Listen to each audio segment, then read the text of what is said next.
فأعوذ بالله من الشيطان الرجيم بسم الله الرحمن الرحيم قد جاءكم من الله نور وكتاب مبين صدق الله العظيم وبلغنا رسوله النبي الأمين المكين الكريم ونحن على ذلك لمن الشاهدين والشاكرين والحامدين والعابدين والحمد لله رب العالمين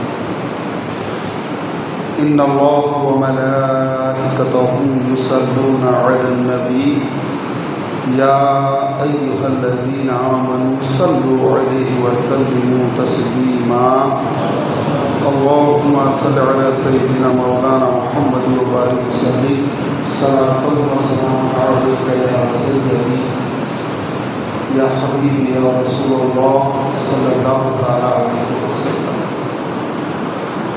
رسول انہی کا تو مژدہ سنانے آئے ہیں، رسول انہی کا تو مژدہ سنانے آئے ہیں، انہی کے آنے کی خوشیاں منانے آئے ہیں۔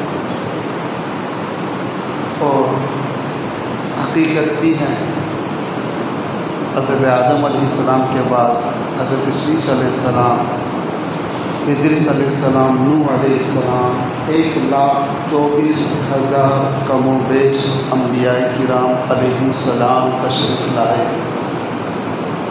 مگر جب آقا کریم صلی اللہ تعالیٰ علیہ وسلم تشریف لائے تو اللہ تبارک و تعالیٰ نے فرمایا الیوم اکملت لکم دینکم، اے محبوب ہم نے آپ کے دین کو آج کے لیے مکمل کر دیا، مطلب اب کام مکمل ہوا ہے۔ تو پھر محبوب کو پہلے ہی بھیج دیا جاتا، کام محبوب کے ہاتھوں ہی مکمل ہونا تھا تو محبوب کو پہلے ہی بھیج دیا جاتا۔ تو اب بات سمجھ میں آ رہی ہے کہ وہ جو انبیاء آئے ہیں وہ محبوب کی آمد کی خوشخبری سنانے کے لیے آئے کہ اے لوگوں سبر جاؤ، خدا کا محبوب آنے والا ہے، برگزیدہ خلق آنے والا ہے، افضل الخلق آنے والا ہے، بہترین خلائق آنے والا ہے۔ رسول انہی کا تو مژدہ سنانے آئے ہیں، انہی کے آنے کی خوشیاں منانے آئے۔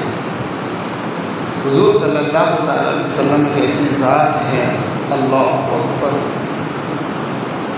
کہ تمام درخت کی لکڑیاں قلم بن جائے اور سارے سمندر، جتنے بھی سمندر اس کا پانی سیاہی بن جائے، تب بھی کما حق کو ہم حضور صلی اللہ علیہ وسلم کی تعریف و توصیف نہیں کر سکتے۔ اللہ نے اتنا عظیم محبوب بنایا، اللہ اکبر، لیکن رضا نے ختم سخن اس پہ کر دیا، خالق کا بندہ خلق کا آقا کو تجھے۔ اعلیٰ حضرت کہتے حیران ہوں میرے شاہ، میں کیا کیا کہوں تجھے، اللہ اکبر۔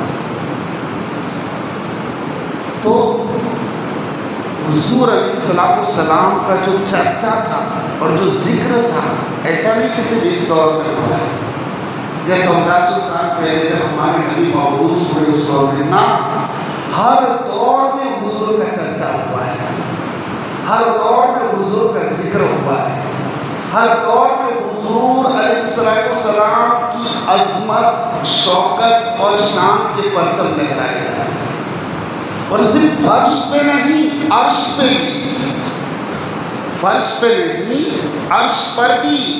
انبیاء کو دنیا میں بھیجنے سے پہلے اللہ تعالیٰ نے تمام انبیاء کی روحوں کو جمع کیا اور ان سب سے ایک وعدہ لیا کہ تم میری ذات سے وعدہ کرو کہ میرے محبوب کو تم پالو گے تو تمہیں میرے محبوب پر ایمان لانا ہوگا، میرے محبوب کی مشن میں تمہیں خدمت کرنا پڑے گی، لَتُؤْمِنُنَّ بِهِ وَلَتَنْصُرُنَّهُ۔ تمام نے وعدہ کیا، تمام سے اقرار کروا دیا، ایک دوسرے کے گواہ بنوا دیا اور خود رب کائنات فرماتا وَأَنَا مَعَكُمْ مِنَ الشَّاهِدِينَ، اب تم تمام کے اوپر میں خود خود شاہد اور گواہ بن جاتا ہوں۔ کیا انبیاء مکرنے والے تھے؟ نہ، مگر یہاں پر قدم قدم پر محبوب کی عظمت اور عزت کا اظہار ہو رہا تھا۔ اعلیٰ حضرت کہتے ہیں کہ فرش والے تیری شوکت کا علو کیا جانے، خس روا عرش پہ اڑتا ہے پھریرا تیرا۔ تو اللہ اکبر، تو تب ہر دور میں حضور کا ذکر رہا ہے، ہر دور میں حضور کے قصیدے پڑھے گئے، تذکرے ہوتے رہے۔ ابھی پچھلی شب کو میں نے اقوام عالم کے جو سلاطین تھے ان میں سے دو ایک بادشاہوں کی میں نے مثال دی تھی کہ وہ لوگ 1000 سال پہلے حضور کے آمد سے 1000 سال پہلے کیسے آقا کا انتظار کرتے تھے۔ اب آئیے میں آپ کو وہاں سے اسٹارٹ کروں، اللہ اکبر، کہ جبریل امین کیا بشارت دیتے ہیں۔ امام کاشفی رحمۃ اللہ تعالیٰ علیہ ان بشارتوں کے بارے میں معتبر کتابوں سے انہوں نے اپنی کتاب میں روایات درج کی ہیں، معارج النبوہ میں، اور تاج المذکرین و ثمار الفرادیس نام کی کتابوں سے حوالہ کر کے ایک روایت پیش کی۔ یہ حضرت عبداللہ ابن عباس رضی اللہ تعالیٰ عنہ سے روایت ہے۔ ان روایتوں کو سنیے اور جھومیے کہ ہمارے آقا کی کیا شان تھی۔ حضرت جبریل امین نے حضور علیہ السلام کی بارگاہ میں عرض کیا، یا رسول اللہ علیہ السلام، سرکار، جب اللہ تبارک و تعالیٰ نے مجھے خلعت وجود عطا فرمایا، مطلب مجھے اللہ نے پیدا کیا، تو 18,000 سال تک اس نے اپنے عرش کے پائے کے نیچے مجھے ٹھہرنے کا حکم دیا۔ پھر 18,000 سال کے بعد اللہ تعالیٰ کا خطاب ہوا، یا جبرائیل من خلقک، اے جبرائیل تمہیں کس نے پیدا کیا؟ عرض کیا مولا بے شک تو نے پیدا کیا ہے۔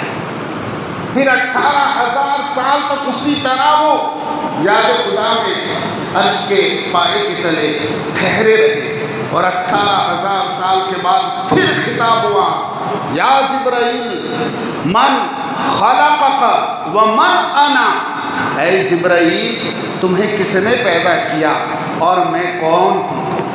جبریل امین نے عرض کیا، یا ربی انت رزاقی و خالقی، تو ہی میرا رزاق ہے اور تو ہی مجھے پیدا کرنے والا ہے، وَأَنَا عَبْدٌ خَاشِعٌ خَاضِعٌ، اور پاک پروردگار میں تیرا عاجز اور خاشع بندہ ہوں۔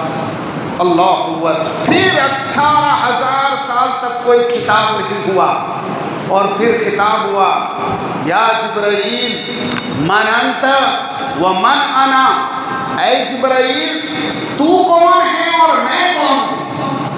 عرض کیا مولا تو میرا پروردگار ہے اور میں تیرا عزیز بندہ جبریل امین ہوں۔ جبریل امین یہ روایت حضور کی بارگاہ میں عرض کرتے ہیں۔ پھر عرض کیا، یا رسول اللہ میں نے اللہ سے ہمت کی اور جرت کر کے پوچھا کہ مولا، کیونکہ ابھی پیدا ہوتے ہی وہ تو عرش کے پائے کے نیچے تھے نا، تو انہوں نے پوچھا کہ مولا کیا مجھ سے پہلے بھی تو نے کسی کو پیدا کیا ہے؟ کیا تو نے مجھ سے پہلے بھی کسی کو پیدا کیا ہے؟ رب کائنات نے فرمائے، جبرائیل ذرا نظر اٹھا کر سامنے دے۔ اللہ اکبر۔ جب جبریل امین نے نظر اٹھا کر سامنے دیکھا تو ایک نور ایسا چمک رہا ہے، اس کی شعاعیں ایسی نکل رہی ہیں، اور اس نور کے دائیں بائیں آگے اور پیچھے 4 نور کے ہالے چمک رہے ہیں۔ عرض کیا مولا یہ کون ہے؟ یہ کس کا نور ہے؟ رب کائنات نے فرمایا، جبرائیل یہ میرے حبیب کا نور ہے، یہ میرے محبوب کا نور ہے، اور ان کی دائیں جو ہے وہ میرے محبوب کے وزیر ابو بکر کا نور ہے، بائیں جانب جو ہے وہ میرے محبوب کے مشیر عمر فاروق ہیں، پیچھے کی طرف جو ہے وہ عثمان بن عفان ہیں، اور آگے کی طرف جو نور کا آلہ ہے وہ علی بن ابی طالب ہے۔ اللہ اکبر۔ اللہ تبارک و تعالیٰ نے فرمایا، جبرائیل سنو، جو ان سے محبت رکھے گا، جو ان کو دو میں ان سے محبت رکھوں گا، میں انہیں دوست رکھوں گا اور انہیں جنت میں جگہ دوں گا، اور جو ان سے بغض رکھے گا، جو ان سے دشمنی رکھے گا، جو ان سے عداوت رکھے گا، میں انہیں دوزخ میں ڈال دوں گا۔ اللہ سیدنا جبریل علیہ السلام کی روایت سرکار کی بارگاہ میں پیش کرتے ہیں۔ بڑی مشہور حدیث ہے نا کہ حضور نے ایک بار جبریل امین سے پوچھا تھا، جبریل بتا تیری عمر کتنی ہے؟ تو کیا عرض کیا تھا کہ یا رسول اللہ، ایک ستارہ حجاب عظمت میں، کہیں حجاب میں اللہ کے رسول کا نور رہا تھا اور اس حجاب میں اللہ کی عبادت کر رہا تھا۔ انشاءاللہ یہ سارے ٹاپک پہ بیان ہوگا، مگر جو رات میں جو بیان ہوتے اس پر انشاءاللہ بیان ہوگا۔ تو مولا اس حجاب میں ایک ستارہ 70,000 کے بعد طلوع ہوتا تھا، میں نے اسے 72,000 مرتبہ دیکھا ہے یا رسول اللہ۔ حضور نے مسکرا کر فرمایا، اے جبرائیل پہچانا نہیں، وہ ستارہ میں ہی تو ہوں۔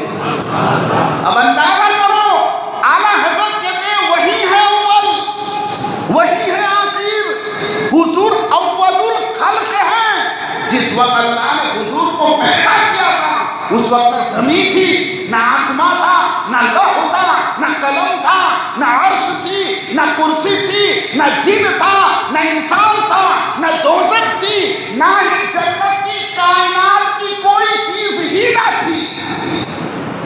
حضور اول الخلق ہے، اول المسلمین ہے۔ اللہ اکبر۔ اب آئیے حضرت آدم علیہ السلام کے پاس۔ ریاض المزترین کی روایت ہے کہ جب حضرت آدم علیہ السلام نے پہلی بار عرش پہ دیکھا تو لکھا تھا لا الہ الا اللہ محمد رسول اللہ صلی اللہ علیہ وسلم۔ حضرت آدم کے دل میں بڑی محبت پیدا ہے، اور حضرت آدم نے جنت کے شرق، غرب، شمال، جنوب، در و دیوار، پتے، درخت، اشجار، پھل، پھول، ہر جگہ اس میں محمد دیکھ رہے ہیں، ہر جگہ نام محمد دیکھ رہے ہیں۔ ان کا مقام، مرتبہ قلب میں ان کے ایسے بیٹھ گیا، اللہ اکبر، کہ ایک مرتبہ ان کے بیٹے جو پیغمبر ہیں، جن کا مزار بتایا جا رہا ہے کہ ایودھیا میں ہے، حضرت شیش علیہ السلام، جو ان کے بیٹے ہیں وہ نبی ہوئے ہیں۔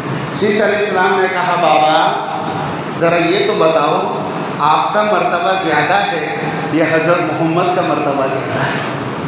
اللہ اکبر۔ حضرت آدم علیہ السلام نے فرمایا بیٹا پہلی بار خاموش رہے، بیٹے نے دوبارہ پوچھا، جب تیسری بار پوچھا تو کہا اے بیٹے شیش سن لے، ان کے بارے میں صرف ایک ہی بات میں تمہیں بتا دیتا ہوں کہ مجھے میرے رب نے فرمایا اے آدم سنو، میں نے اجرام علویہ اور اجرام اسفلیہ یعنی زمین آسمان، لوح و قلم اور تمام چیزوں کو اے آدم میں نے تمہارے لیے پیدا کیا ہے، مگر سنو تم کو میں نے اپنے حبیب کے لیے پیدا کیا ہے۔ اللہ اکبر۔ اعلیٰ حضرت کہتے ہیں زمین و زمان تمہارے لیے، مکین و مکا تمہارے لیے، جنین و جنا تمہارے لیے، بنے تو جہاں تمہارے لیے، یا رسول اللہ ہم آئے یہاں تمہارے لیے اور اٹھے بھی وہاں تمہارے لیے، ہم آئے یہاں تمہارے لیے اور اٹھے بھی وہاں تمہارے لیے۔ ارے وہ جو نہ تھے تو کچھ بھی نہ تھا، اور وہ جو نہ ہو تو کچھ بھی نہ ہو۔ ارے جان ہے وہ جہان کی، جان ہے تو جہان ہے، جان ہے تو جہان ہے۔ اللہ تعالیٰ نے حکم دیا، حضرت آدم علیہ السلام کو امام قسطلانی سے روایت کرتے ہیں، اور خلاصۃ الحقائق میں بھی ایک روایت ہے، اسے امام کاشفی رحمۃ اللہ تعالیٰ علیہ روایت کرتے ہیں کہ اے آدم اپنے بیٹے شیش سے کہہ دو کہ کسی بھی صورت میں میرے حبیب کے نور کو ناراض نہ کیا جائے، کسی بھی صورت میں ناراض نہ کیا جائے، اور شیش سے کہہ دینا یہ وہ امانت ہے جسے پاک رحم میں منتقل کرنا، یعنی پاک خاتون سے نکاح کرنا، تاکہ وہ نور محمدی صلی اللہ علیہ وسلم پاک رحموں عالموں میں منتقل ہوتا ہوا اپنے مقصد تک پہنچے۔ اور ایسی تم اپنی اولاد کو بھی یہ وصیت کرنا، اور یہ وصیت صدیوں تک چلتی رہے جب تک کہ میرے محبوب کا زمانہ نہ آ جائے۔ روایت میں آتا ہے حضرت شیس علیہ السلام کو جب یہ پیغام پہنچا تو زندگی بھر آپ صلی اللہ تعالیٰ علیہ وسلم پر درود بھیجتے رہے۔ رب کائنات نے آدم علیہ السلام سے فرمایا، اے آدم سنو، جو میرے محبوب، میں اس وقت تک کسی کو معاف نہیں کروں گا جب تک کہ وہ میرے محبوب پر درود نہ بھیجے۔ اللہ اکبر۔ حضرت نوح علیہ السلام کا زمانہ آتا ہے تو نوح علیہ السلام کے زمانے میں اتنا بڑا طوفان آتا ہے، اتنا بڑا عذاب آتا ہے جسے طوفان نوح کہتے ہیں۔ پورا عالمی عذاب تھا۔ کئی سالوں پہلے نوح علیہ السلام کشتی بنا رہے تھے اللہ کے حکم سے، تو جب وہ کشتی بنا رہے تھے تو کفار ان کا مذاق اڑا رہے تھے، جس کا قرآن پاک میں تذکرہ ہے۔ اللہ کے نبی جبریل علیہ السلام کو بھیجا اللہ نے کہ میرے نوح کو گائیڈ لائن کرو کہ کشتی کو کیسے بنانا ہے۔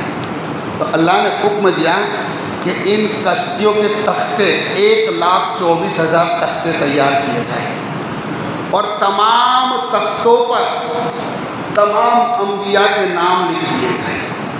تمام تختوں پر تمام انبیاء علیہ السلام کے نام لکھ دیا جائے۔ عزیزان ملت اسلامیہ، حضرت نوح علیہ السلام نے جب تمام انبیاء کے نام اللہ کے فضل سے لکھے اور جب رات کو سوئے، صبح اٹھے تو دیکھا سارے نام غائب ہو گئے، محو ہو گئے۔ دوسرے دن انہوں نے پھر سے لکھے، وہ سارے نام غائب ہو گئے۔ تیسرے دن انہوں نے پھر سے لکھے، وہ نام پھر سے غائب ہو گئے۔ اور پھر اللہ کی بارگاہ میں دعا کی، جبریل امین آئے۔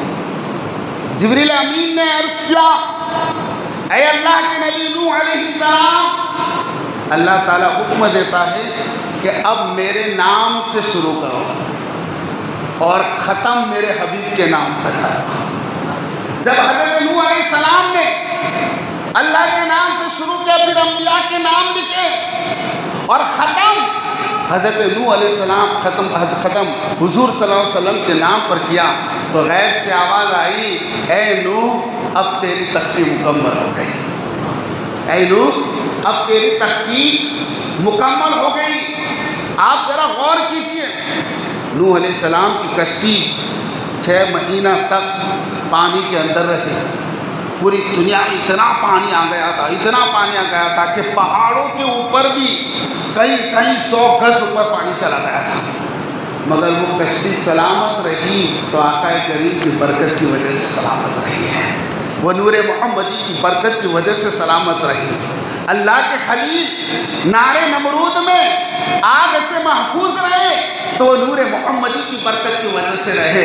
اسماعیل ذبیح اللہ کے گلے پر چھری نہیں پھر رہی تو نور محمدی صلی اللہ علیہ وسلم کی برکت کی وجہ سے ہے۔ اور ایک روایت تو یہ ہے کہ امام قسطلانی امام نبہانی روایت فرماتے ہیں، غالباً امام فخر الدین رازی بھی روایت کرتے ہیں کہ جب اللہ تبارک و تعالیٰ نے حضرت آدم علیہ السلام کے پتلے کو تیار کیا اور رب نے کہا فَإِذَا سَوَّيْتُهُ وَنَفَخْتُ فِيهِ مِن رُوحِي فَقَعُوا لَهُ سَاجِدِينَ، میں جب آدم کے پتلے کو سنوار لوں، اے تمام فرشتوں، جب میں اس میں اپنے نور کا چراغ روشن کروں، اپنی روح ڈالوں، تو اس وقت تم تمام آدم کو سجدہ کرنا۔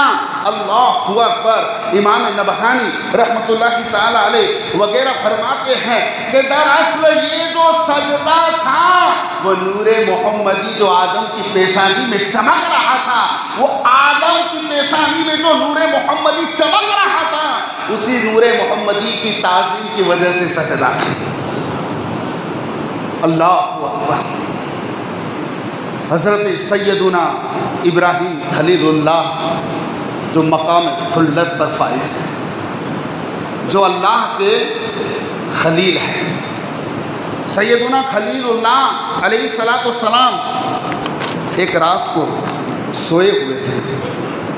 اس کو روایت کرتے امام ابو امامہ باہلی رضی اللہ تعالیٰ عنہ اس حدیث کو روایت کرتے ہیں، اور امام کاشفی رحمۃ اللہ تعالیٰ علیہ نے اپنی کتاب میں اس حدیث کو روایت کیا ہے۔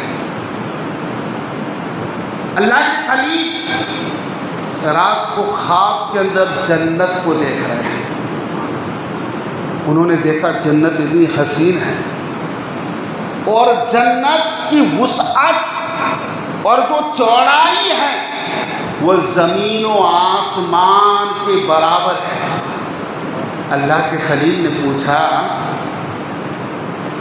کہ یا اللہ، یہ کس کی ملکیت ہے؟ یہ کس کی پراپرٹی ہے؟ یہ کس کی ملکیت ہے؟ جواب ملا، اے میرے خلیل، یہ میرے محبوب اور اس کی امت کی ملکیت ہے۔ یہ میرے محبوب اور اس کی امت کی ملکیت ہے۔ اللہ اکبر۔ ابراہیم خلیل اللہ نے جب جنت کے درختوں کی جڑوں کو تلاش کیا تو اس کی جو جڑ تھی وہ کلمہ شہادت لا الہ الا اللہ سے بنی ہوئی تھی۔ اس درختوں کی کونپلوں کو دیکھا تو اس کی کونپلیں جو ہیں وہ محمد رسول اللہ صلی اللہ علیہ وآلہ وسلم سے بنی ہوئی تھی، اور اس کے جو پھل تھے وہ سبحان اللہ کی تسبیح اور الحمدللہ کی حمد سے بنی ہوئی تھی۔ جب اللہ کے خلیل بیدار ہوئے، حیران ہو گئے، اپنی قوم کو جمع کیا، سب کو بلایا، ساری قوم جمع ہو گئی۔ میں کہہ رہا تھا نا کہ رسول انہی کا تو مژدہ سنانے آئے ہیں، انہی کے آنے کی خوشیاں منانے آئے ہیں۔ تمام قوم جمع ہو گئی، اور اللہ کے خلیل نے اپنا یہ خواب بیان کر دیا۔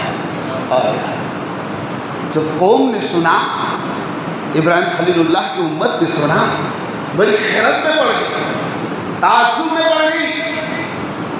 آپ کی قوم نے آپ سے مطالبہ کیا کہ اے اللہ کے پیارے خلیل، ہم اور بھی جاننا چاہتے ہیں حضرت محمد صلی اللہ علیہ وسلم کے بارے میں، اور آپ کی امت کے بارے میں ہم احوال جاننا چاہتے ہیں تاکہ ہمیں ان کی قدر و منزلت کا علم ہمیں ہو سکے۔ جب اللہ کے خلیل نے یہ دیکھا اور ان کی قوم نے مطالبہ کیا، آپ نے فرمایا کہ حضور صلی اللہ علیہ وسلم نبی آخر الزمان کی معرفت تو کما حق ہوں مجھے بھی نہیں ہے، اور نہ ہی میں کما حق ہوں ان کی صفات بیان کر سکتا ہوں، نہ ہی میں ان کا کمال بیان کر سکتا ہوں، نہ ہی میں ان کی عظمت و جلال کو بیان کر سکتا ہوں۔ مگر جب قوم کا شوق دیکھا، اللہ کے خلیل نے اپنے سر کو سجدے میں جھکا دیا اور دعائیں کرنے لگے، مولا میری قوم مطالبہ کر رہی ہے کہ میں تیرے محبوب اور تیری محبوب کی امت کے احوال بیان کروں۔ جب خلیل اللہ غمگین ہے اور اپنے سر کو جھکایا ہے، رب کائنات نے جبریل امین کو بھیجا۔ جبریل امین آئے اور آ کر کہتے ہیں، اے اللہ کے خلیل، غم نہ کیجئے، ذرا اپنا سر اٹھائیے۔ اللہ کے خلیل نے سر اٹھایا اور پورا خواب بیان کر دیا۔ بولے جب میں نے اپنی قوم کو یہ خواب بیان کیا تو میری قوم اب محمد رسول اللہ کے مقام و مرتبے کو جاننا چاہتی ہے، ان کے فضائل، ان کے محاسن جاننا چاہتی ہیں، ان کی امت کے بارے میں جاننا چاہتی ہیں۔ اے جبرائیل، تمہیں علم ہو تو تم کچھ بتاؤ۔ تو اللہ اکبر، شاعر کہہ رہا ہے کہ تیرا وصف بیان ہوں کس سے، تیری کون کرے گا بڑائی، ارے اسی درد سفر میں گم ہے جبریل امی کی رسائی۔ یہی بولے سدرا والے کہ چمنے جہاں کے تھالے، زمین میں نے چھان ڈالے، تیرے پائے کا نہ پایا، تجھے یک نے یک بنایا، تجھے حمد ہے خدایا، تجھے حمد ہے خدایا۔ جبریل امین نے عرض کیا، اللہ کے خلیل، اس نبی آخر الزمان، اس محبوب خدا، اس رحمت للعالمین، وہ چہرے والدعا کے مالک، وہ علم نشرح لک والے سینے کے مالک، اس نبی کی معرفت اور کما حق ان کا مقام مجھے میرے اختیار میں بھی نہیں ہے کہ میں ان کے مقام کو بیان کر سکوں، مجھے بھی اتنی معرفت ان کی نہیں ہے۔ خود حضور صلی اللہ علیہ وسلم نے اپنے یار غار ابو بکر صدیق سے فرمایا، اے ابو بکر، میری حقیقت کی معرفت میرے خدا کے سوا کوئی نہیں جانتا۔ جبریل امین نے کہا، یا رسول اللہ، میں عاجز ہوں، اے اللہ کے خلیل، میں عاجز ہوں، میں کما حق ہوں، حضرت محمد کی تعریف نہیں بیان کر سکتا۔ اب یہ مسئلہ بارگاہ الہی سے حل ہوگا۔ حضرت جبریل امین نے فرمایا، آپ نے کہا اللہ کے خلیل رکھیے، میں رب کے پاس جاتا ہوں۔ جبریل امین اللہ کی بارگاہ میں پہنچے اور پہنچنے کے بعد کہا، مولا، تیرا خلیل تیرے محبوب کے بارے میں جاننا چاہتا ہے، اس کی قوم مطالبہ کر رہی ہے۔ اللہ اکبر۔ رب کائنات نے فرمایا، اے جبریل امین، میں میرے خلیل کی ایک مختصر سی تعریف دے رہا ہوں، مختصر سا تعارف کرا رہا ہوں، جا کر تم خلیل سے کہہ دینا۔ اللہ تبارک و تعالیٰ نے فرمایا، حکم ملا، جبرائیل جاؤ خلیل سے کہو محمد میرا رسول ہے، میرا نبی ہے، میرا حبیب ہے، میری مخلوق میں سب سے بہترین فرد ہے، میں نے اپنے بندوں کی طرف بہترین انتخاب اور اعلیٰ بعثت کیا ہے، وہ کائنات ارضی اور کائنات سماوی میں سب سے افضل و بہتر ہے۔ اور اے جبریل امین سنو، مجھے اپنی عزت و جلال کی قسم، مجھے اپنے مجد و کرم کی قسم، میرے محبوب کو میں نے برگزیدہ خلق بنایا ہے، پوری کائنات میں سب سے افضل، اعلیٰ، ارفع اور بہتر بنایا ہے۔ اور سنو، میرے محبوب کی امت کو میں نے زمین و آسمان کے پیدا ہونے سے 20,000 سال پہلے ان کی روحوں کو پیدا کیا تھا۔ اے جبریل امین سنو، میری محبوب کی امت جو ہے ساری امتوں میں بہتر ہوگی، میری محبوب کی امت کے درجے ساری امتوں کے درجوں سے بہتر ہوگی۔ کل قیامت کے دن سب سے پہلے میرے محبوب کی امت اٹھے گی اپنی قبروں سے، اور وہ خوبصورت عمدہ صورت میں ہوگی، ان کے چہرے چمک و دمک رہے ہوں گے، ان کے ہاتھ نوری ہوگے، ان کے پیر نوری ہوگے، اور ان کا یہ نور ان کے وضو کرنے کی وجہ سے ہوگا، ان کے وضو کی ضیاء کی وجہ سے ہوگا۔ اے جبریل امین سنو، کل قیامت کے دن میرے محبوب کی امت کے سروں پر تاج ہوں گے، میں نے ان کے لیے نعمتیں مقرر کی ہیں، وہ خوش اور خرم ہوں گے۔ اور سنو، قیامت کے دن میرے محبوب کا منبر ہوگا، اور میرے محبوب کے منبر کے ارد گرد اس کی دیوانی امت ہوگی، اور وہ بڑے خوش و خرم ہو گئے۔ اور قیامت کے دن ایک غیر سے کلام قدرت نمودار ہوگا، جو میرے محبوب کی امت کی پیشانی پہ لکھے گا، انی انا اللہ لا الہ الا انا، بے شک میں اللہ ہوں، میرے سوا کوئی معبود نہیں۔ اے جبرائیل جا کر سنا دو، یہ ہے میرے محبوب اور میرے محبوب کی مختصر شارٹ میں تعریف۔ جبرائیل امین آئے اور سنایا تو اللہ کے خلیل نے اپنا ہاتھ اپنے سر پہ رکھ دیا، رکھ کے کہا، یا ربی اجعلنی من امتہ صلی اللہ علیہ وآلہ وسلم، اے اللہ تو مجھے تیرے حبیب کی امت میں بنا دے۔ ذرا سوچو، ہم کس نبی کی امت میں ہیں، ہم کس آقا کی غلامی ہمیں نصیب ہوئی ہے۔ موسیٰ کی تمنا تھی، کاش کہ میں کلیم نہ بنتا، اے اللہ تیرے محبوب کا ادنا سے امتی ہوتا۔ عیسیٰ کی یہ تمنا تھی، خلیل اللہ کی یہ تمنا تھی۔ ارے جب خلیل نے حبیب کا یہ مقام جان لیا، اور جب خانہ کعبہ تعمیر کیا، اور اللہ نے پوچھا، اے خلیل بول کیا مزدوری مانگتا ہے، تو معلوم ہے مزدوری میں کیا مانگا؟ خلیل نے کہا، مولا تیرا گھر تعمیر ہو گیا ہے، ہر مزدور اپنے مالک سے مزدوری مانگتا ہے، مگر اب میں تجھ سے مزدوری مانگتا ہوں۔ تیرا وہ محبوب، وہ نبی آخر الزمان، اللہ اکبر، جو سب سے افضل ہوگا، جو سب سے اعلیٰ ہوگا، جس کا حکومت کا دائرہ زمین و آسمان تک پھیلا ہوگا، مولا میں چاہتا ہوں تو اس حبیب کو میری اولاد میں پیدا کر دے۔ میں تیرا حبیب چاہتا ہوں، مجھے ان کو دادا بننے کا شرف بنا دے۔ اعلیٰ حضرت کہتے ہیں وہ